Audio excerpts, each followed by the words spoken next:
saya sedang berada di sebuah rumah gitu, dan rumah ini sudah saya deteksi bahwa orang yang berada di rumah ini, di beberapa orang-orang saya, bahwa yang tadi datang ke pondok itu sebenarnya bukan pasien tapi dukun gitu. Dan memang saya merasakan seperti itu sebenarnya dukun yang datang ke sini, yang datang ke tempat saya. Aslinya rumahnya sini ingin mencoba-coba dengan saya, intinya ya aslinya nantang saya lah kayak gitu.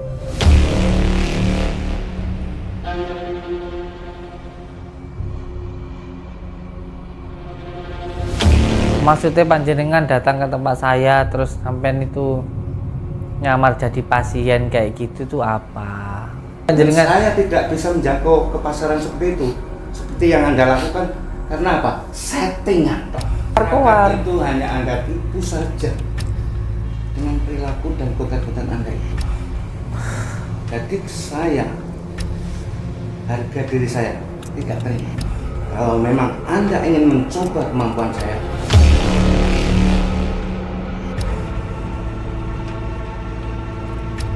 udah sama-sama tua, ya kan? Kalau masalah berantem itu mah anak kecil kayak begitu itu. jangan bilang anak kecil. Sekalipun orang tua, aku masih sanggup untuk mengajarnya. Hidup orang itu juga tergantung dari nafsu. Tanpa nafsu amarah, tanpa nafsu luar, sufi yang bermain. Masuk nafsu amarah dengan keberadaan Anda yang telah mengikis habis rezeki yang mau datang ke rumah ini. Sampean mau kayak gimana? Mau nantang saya ilmu apa? Yuk, monggo dilakukan.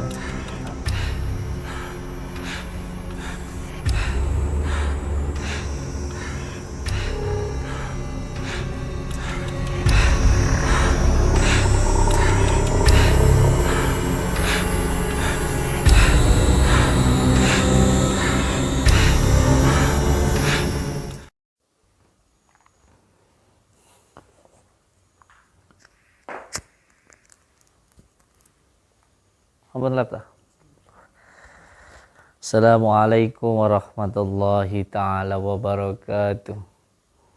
Bismillah, alhamdulillah, wa syukurillah, wa ni'matillah, wa la hawla wa la quwata illa billah, amma ba'd. Saudara-saudaraku semuanya, subscriber lover dimanapun berada, semoga saudara-saudaraku dimanapun berada selalu dalam lindungan Allah subhanahu wa ta'ala, mendapatkan rezeki yang berkah, barokah, berlimpah dan selalu bertambah, bisa untuk pergi ke Mekah, ke Madinah, sisanya bisa buat beli sawah dan menjadi keluarga yang sakinah, mawaddah, warahmah. Amin ya rabbal alamin. Alhamdulillah, alhamdulillahi rabbil alamin. Di malam hari yang berbahagia ini kita semuanya bisa bersilaturahmi, bertatap muka. Semoga kita bisa doa, saling mendoakan dan menjadi saudara seduluran, selawas yang welase Gusti Allah. Amin ya rabbal alamin. Mohon doanya untuk kameramen saya yang saat ini sedang terluka. Semoga diberikan umur yang panjang, diberikan kesehatan karena anaknya masih kecil, kasihan. Semoga dikasih umur yang panjang, jangan sampai meninggal dunia lah. Ya kalaupun meninggal itu kehendak Allah subhanahu wa ta'ala, tetapi mohon doanya dari panjenengan semuanya, semoga kameramen saya ini tidak sampai meninggal dunia lah, atau mati, kasihan. Ya mohon didoakan, karena beliau ini punya anak yang masih kecil itu, yang masih kecil, dan istrinya pun juga tidak bisa apa-apa, itu nangis saja, itu kasihan saya ya. Mohon doanya, mohon didoakan, semoga beliau selamat dunia dan akhirat. Sudah sempat beberapa kali saya terapi, sudah beberapa kali saya doakan, tapi karena mungkin jarang sholat ya, sholatnya mungkin sering ketinggalan, disuruh sholat susah heram itu, nggak tahu kenapa, kayaknya sih ketempelan. kayaknya ketempelan. Kameramen saya itu memang dari dulu kayaknya itu gimana ya, wapet gitu loh kalau disuruh yang baik-baik gitu, tapi kalau yang jelek itu nggak perlu disuruh gitu, nggak tahu kenapa, masalahnya apa. Yang jelas saya mohon doanya lah, bagaimanapun ya beliau sudah ikut berjuang untuk keluarganya sampai rela ya berkorban, bertaruh nyawa untuk datangin dukun kan kayak gitu. Dulu saya sempat ngajak Mas Agus, dulu pernah ada salah satu kameramen saya, Agus, tapi sekarang sudah nggak pernah berani karena pernah ada kejadian sampai dulu muntah darah, itu akhirnya nyerah, nggak mau jadi kameramen saya. Terus ada lagi yang kemarin ini ya begitu ya, saya sudah berusaha sekuat tenaga, tapi memang ini mungkin ya ujian, teguran lah untuk beliau dan juga untuk saya, bahwa bekerja itu ya harus tetap menjalankan perintah Allah Subhanahu wa taala. Amin ya rabbal alamin. Ini masih amatiran yang satu ini. Ya nanti kalau mungkin ada yang nggak pas, nggak nyaman itu ya tolong dimaafkan, itu yang satu ini amatiran itu. Nah, sabar ya. Sabar itu. Yang penting kalau ikut saya itu sholat, yang penting sholawat gitu. Kayak gini dalam hati terus sholawatan, kita nggak tahu apa yang akan terjadi kayak gitu. Ya saya mungkin berusaha untuk tetap menjaga jenengan, cuman kan kita nggak tahu apa yang akan kita hadapi nanti. Ini setiap pekerjaan pasti ada resikonya, tapi yang penting niat karena Allah Subhanahu wa taala. Mohon doanya ya panjenengan semuanya, yang penting saya mohon doanya, semoga setiap kita melakukan kegiatan seperti ini, ya kalau bukan kita memang siapa lagi. Yang penting ketika kita melakukan kegiatan seperti ini, bantu doanya dari panjenengan semuanya. Kita tidak masalah dikatakan settingan, dikatakan apa, tidak masalah buat kita. Yang penting kita terus berjuang, karena kita berjuang itu untuk mencari ridha Allah Subhanahu wa taala, bukan untuk mencari pujian dari manusia. Dan terima kasih juga untuk semua saudaraku yang sudah memahari atau membeli paket ruqyah kesehatan, mungkin paket ruqyah keselamatan, madu, kunir, garam gitu, sorban, rompi, cincin dan lain sebagainya. Termasuk juga terima kasih yang sudah mengambil program gemblengan. Kemarin ada yang dari Jepang dan itu non muslim, orang saudara kita yang beragama Hindu gitu, orang dari Bali yang kemarin ikut gemblengan. Alhamdulillah luar biasa, yang beliau rasakan itu luar biasa lah pokoknya, Masya Allah, alhamdulillah. Nah saudaraku semuanya, sekarang ini saya sedang berada di sebuah rumah itu, dan rumah ini sudah saya deteksi bahwa orang yang berada di rumah ini itu saya tahu dari beberapa intel saya, dari beberapa orang-orang saya, bahwa yang tadi datang ke pondok itu sebenarnya bukan pasien tapi dukun itu. Dan memang saya merasakan seperti itu sebenarnya dukun yang datang ke sini, yang datang ke tempat saya, aslinya rumahnya sini ingin mencoba-coba dengan saya, intinya ya aslinya nantang saya lah kayak gitu. Dan alhamdulillah saya sekarang sudah berada di depan rumahnya itu. Iya.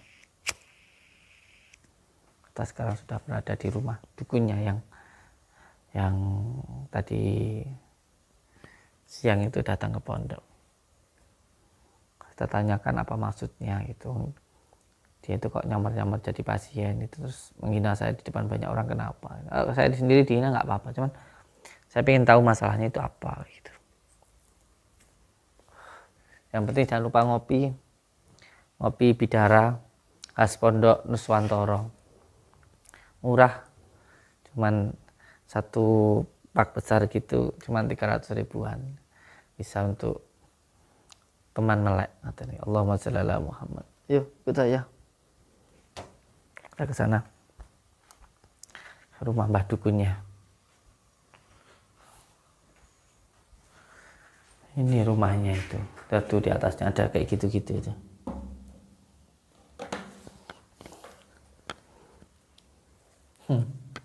Tuh di atap rumahnya kayak gitu.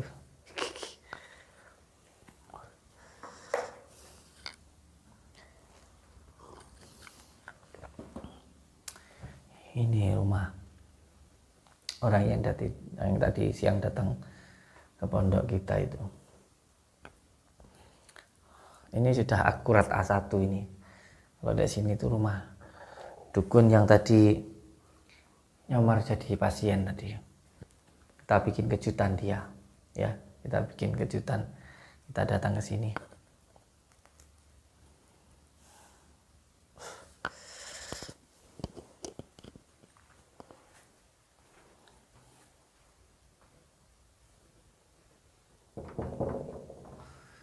Assalamualaikum, London. Ya, benar.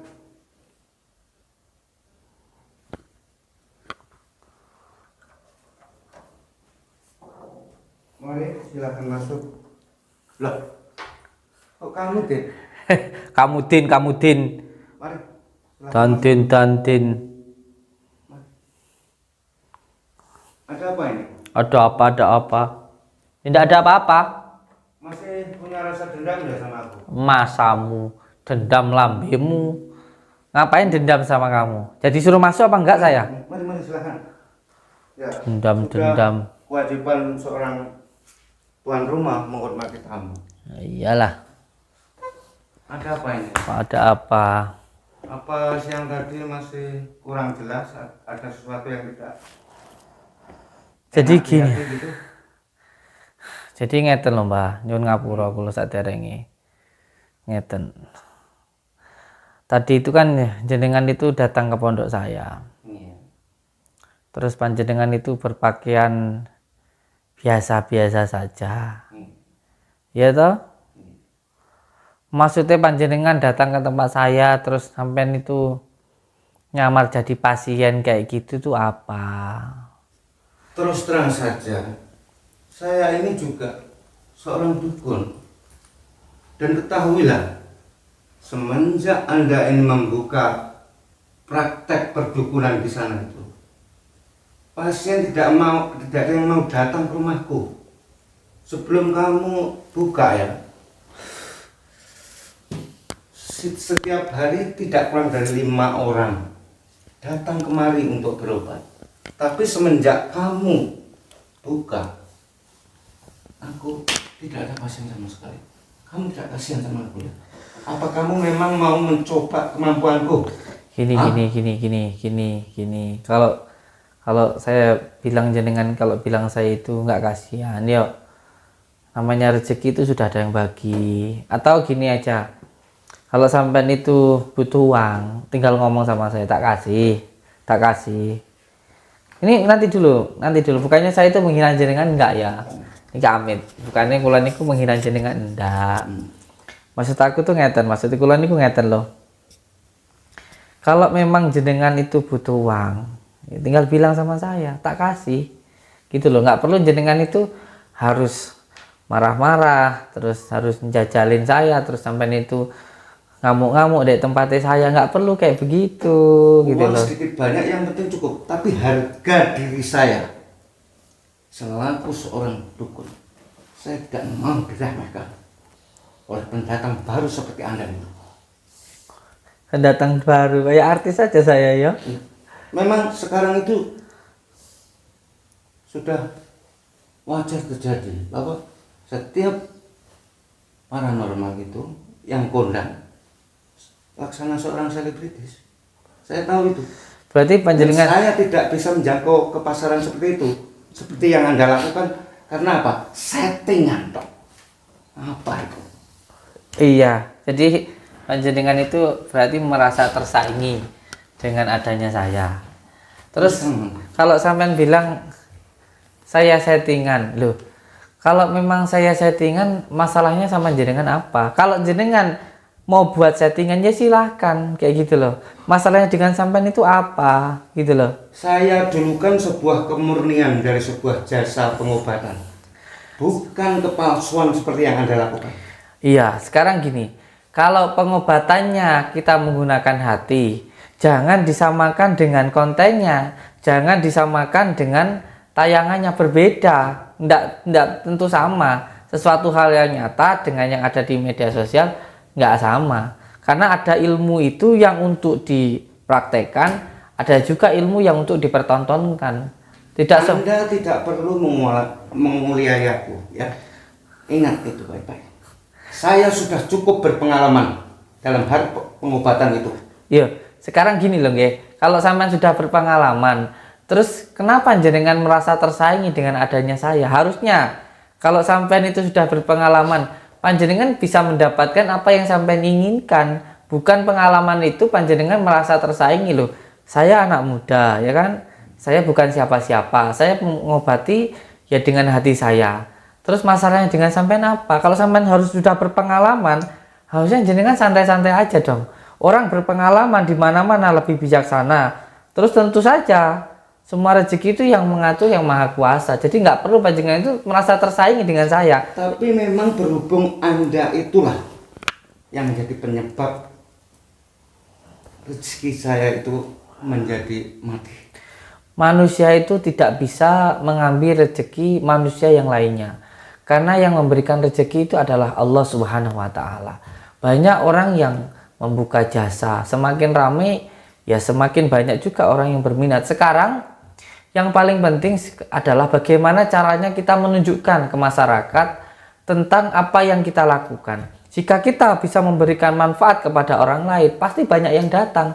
Tidak perlu kita itu keluar-keluar. Itu hanya Anda tipu saja dengan perilaku dan konten-konten Anda itu. Jadi harga diri saya tidak terima. Kalau memang Anda ingin mencoba kemampuan saya, ayo keluar dari rumahku. Santai mawon, santai dulu. Kalau masalah berantem buat saya kecil, itu kecil berantem itu, Mbah. Berantem itu bukan sifatnya seorang ksatria ya, kecuali dalam situasi yang sudah benar-benar terakhir. Tapi seorang dikjaya itu memang harus diukur dengan kemampuan. Tanpa ada kemampuan maka tidak ada harga diri. Harga diri itu tercipta dari kesaktian. Bukan harga diri itu bukan didapatkan dari kesaktian, tapi dari tingkah laku, ucapan dan juga tindakan. Kalau tindakan kita baik, perbuatan kita baik, bicara kita baik, itulah yang menjadikan diri kita itu terhormat, punya harga diri. Karena harga diri itu berhubungan dengan jati diri. Dan orang yang tahu tentang jati diri, dia akan bisa menjaga diri. Gak mudah dikendalikan oleh hawa nafsu maupun kemarahan. Jujur, gak ada yang saya takutkan di dunia ini kecuali hanya Allah Subhanahu wa taala. Jadi kalau masalah berantem kayak gitu, Mbak, ada anak kecil itu mah, anak kecil. Kita ini sudah sama-sama dewasa. Sudah sama-sama tua, ya kan? Kalau masalah berantem itu mah anak kecil kayak begitu itu. Jangan bilang anak kecil. Sekalipun orang tua, aku masih sanggup untuk menghajarmu. Ya kalau sama mau menghajar saya sih silahkan saja. Tapi di sini saya ingin menjelaskan dulu. Saya ingin tahu dulu. Panjenengan itu nyamar-nyamar jadi pasien saya. Nyamar-nyamar di sana itu jadi orang biasa, terus bawa senjata, ya kan? Terus sampai itu mengganggu pengobatan saya itu ada apa gitu loh. Ya terus terang saja, saya tidak suka keberadaan Anda sebagai seorang pengobatan yang sedang berdiri sekarang ini, karena jelas mempengaruhi kehidupan saya sebagai seorang paranormal juga. Gini loh, Mbak. Apakah Anda itu mengunggul-unggulkan wajah Anda mungkin? Enggak. Terlalu banyak yang respon terhadap diri Anda karena wajah Anda juga? Enggak. Ilmu belum tentu Anda sama denganku. Tapi rupa Anda lebih muda, lebih ganteng. Saya akui itu. Pasti banyak pasien yang datang kepada Anda itu bukan karena ilmu Anda yang menjawab, tapi mungkin hanya wajah Anda itulah yang menjadi penyebab mereka datang. Enggak kayak gitu, Mbak. Bukan kayak gitu. Gini loh, sesuatu hal yang kita lakukan dari hati itu pasti akan sampai ke hati. Jadi kita itu nggak penting tentang fisik kita, tentang zahiriah kita, yang penting hati kita. Contoh, buah durian. Walaupun tah luarnya itu mengerikan, banyak durinya, tapi ketika di dalamnya itu nikmatnya luar biasa, banyak yang mencari. Seperti halnya diri kita, ketika hati kita bersih, ketika hati kita bercahaya, nyambung dengan Allah Subhanahu wa Ta'ala lewatnya sholawat, pasti orang-orang yang gelap ini mencari cahaya. Sementara petilaran yang mencari cahaya, disitulah. Omong kosong saja. Itu cuma kamu, nasibmu saja yang beruntung.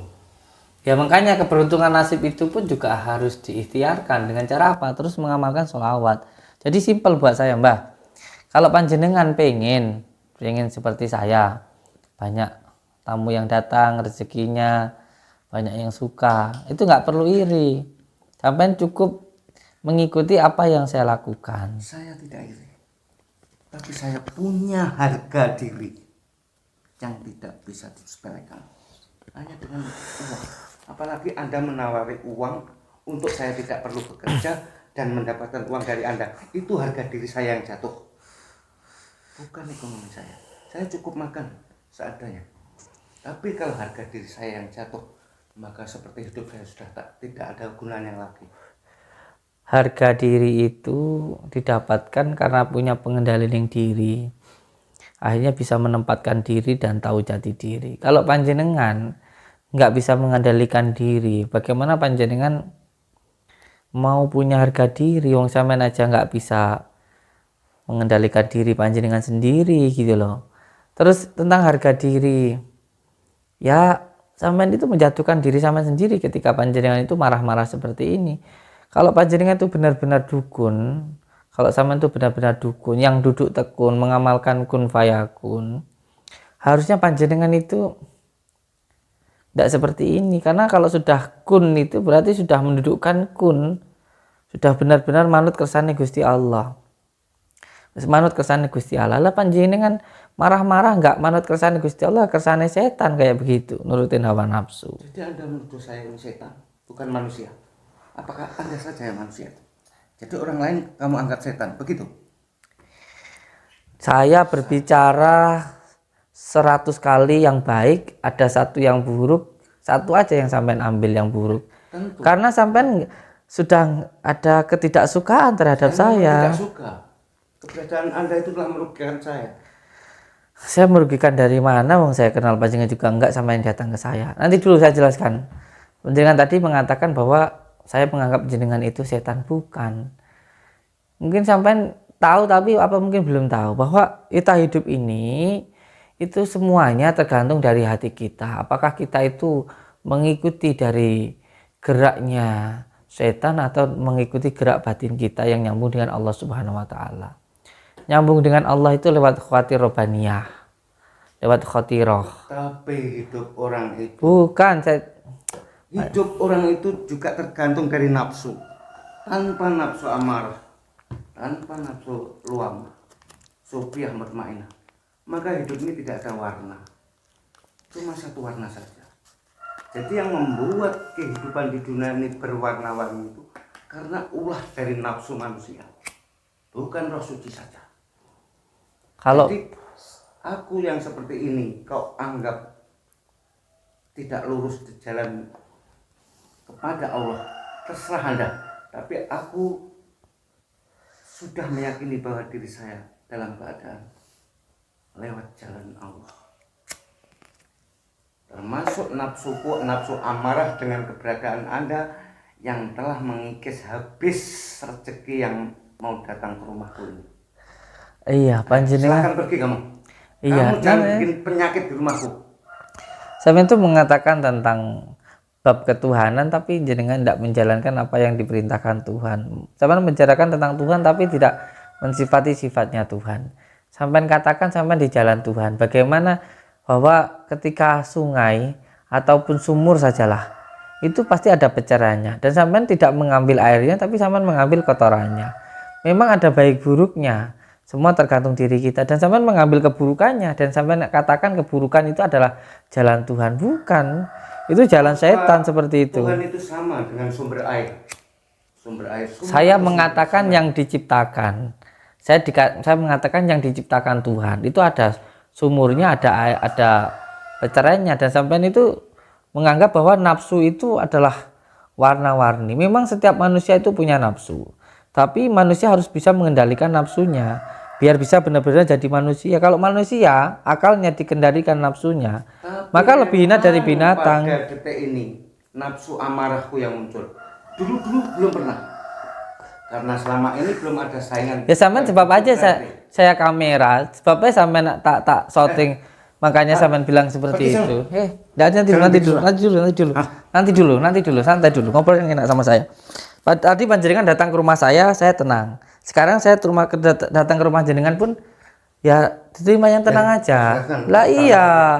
Tadi kan penyakit sama aku. Iya, tadi kan panjenengan datang ke rumah saya terima dengan baik. Ya sekarang saya datang ke sini kok sampean ngusir-ngusir, kan ya nggak baik kayak gitu. Katanya ya, sampean itu baik kan gitu. Tapi jangan lama-lama bikin penyakit sama saya. Loh, bikin penyakit kayak gimana? Saya menjelaskan begini loh, Mbah. Kalau panjenengan bilang tentang nafsu, bahwa nafsu itu juga manusiawi, iya. Tapi ingat, kita itu sempurna. Karena kita sempurna kan bukan sempurna apa adanya. Kalau malaikat, ngerokok Mbah, enggak nesu Mbah, ngerokok Mbah, mau enggak Mbah? Ngerokok? Ya? Iya. Enggak, ngerokok aja, enggak, santai aja. Ngerokok aja. Awas kalau nanti kamu pasang macam-macam. Saya bukan orang yang seperti itu. Saya enggak seperti itu. Disebul saya. Siapa tahu juga. Enggak lah. Jangan lama-lama. Oh iya, tidak apa-apa, santai aja, santai.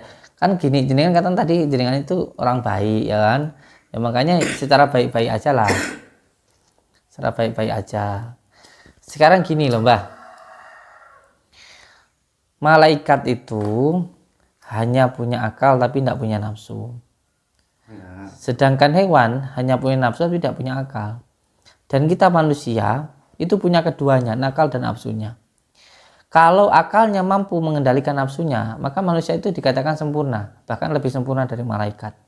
Tapi kalau sampai akalnya dikendalikan oleh nafsunya, maka lebih hina dari binatang.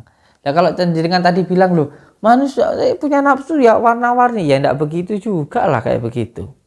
Sama seperti bilang seolah-olah kalau semuanya baik terus siapa nanti yang nempatin neraka, kan seperti itu bahasanya malian sampean.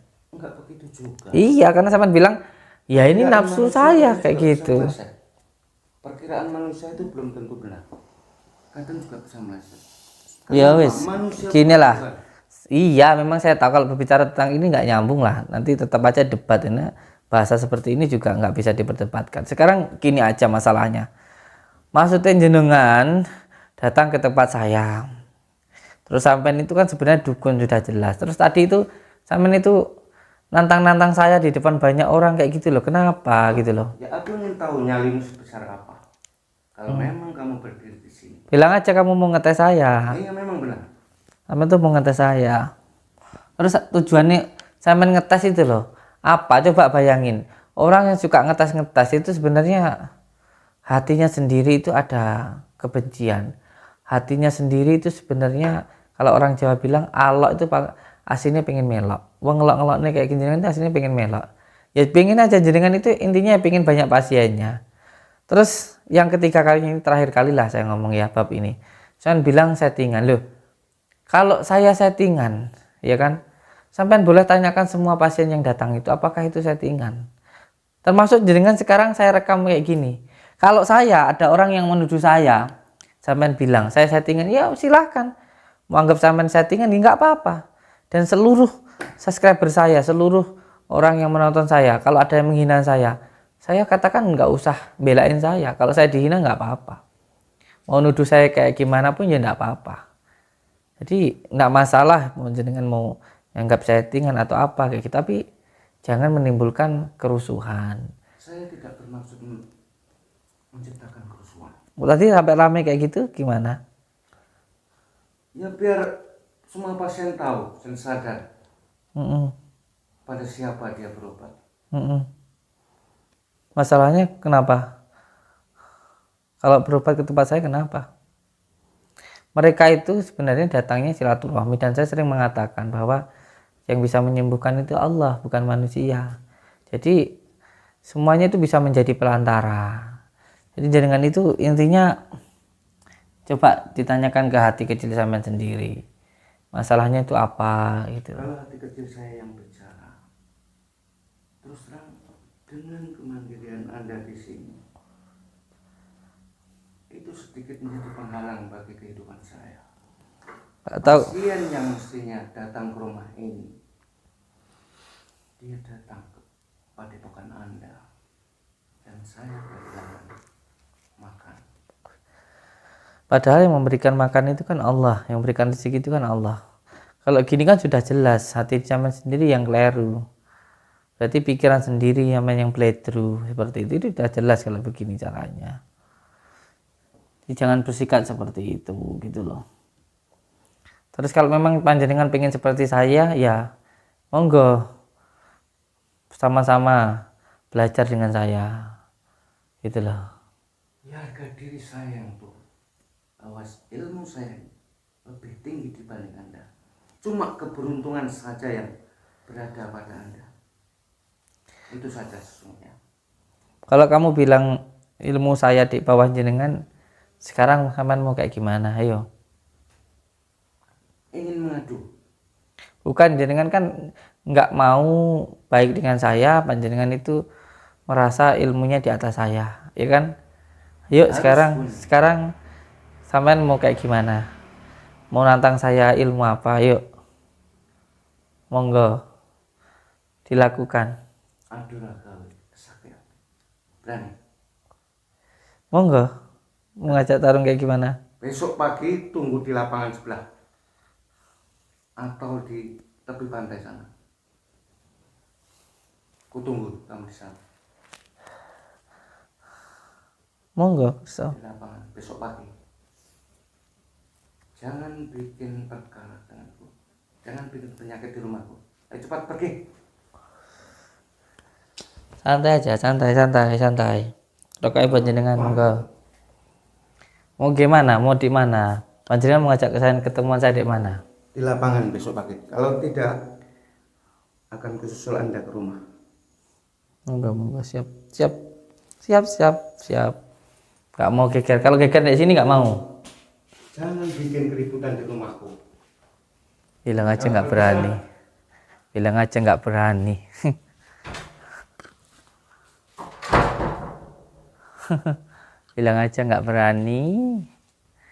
Bilang nggak berani aja kok dadak. Tapi saya kayak berpikir bahwa ketika dia ngajak ke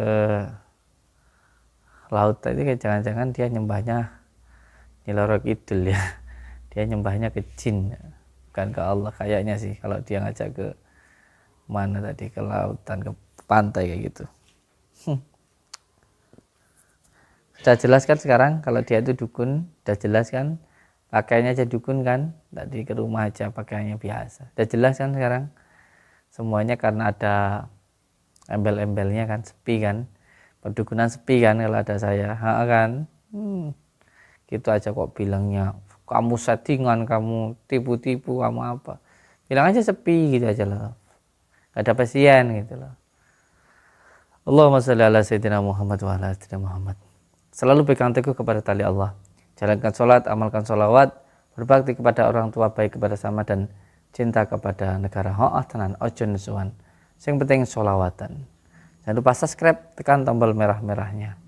Assalamualaikum warahmatullahi wabarakatuh.